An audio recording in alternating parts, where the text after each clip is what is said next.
nahihirapan tayong ano yung time natin. Yung iba, working students, Mother. So, parang nag-struggle tayo lagi sa time management. Pero in the end, nagagawa pa rin natin siya ng parang. Oo, parang siguro, bawat isa sa inyo may kwento, may sariling buhay, may sariling struggles.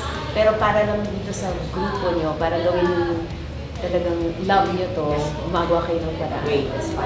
Para mga sabihin nyo, example na meron ditong mother, merong working students. Iba-iba kami, iba-iba yung struggle, pero meron nagsama-sama kami para sa isang pangarap.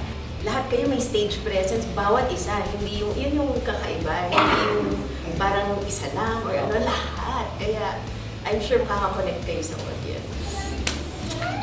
So, ang kailangan na isipin, ano yung gagawin natin next time hanggang finals.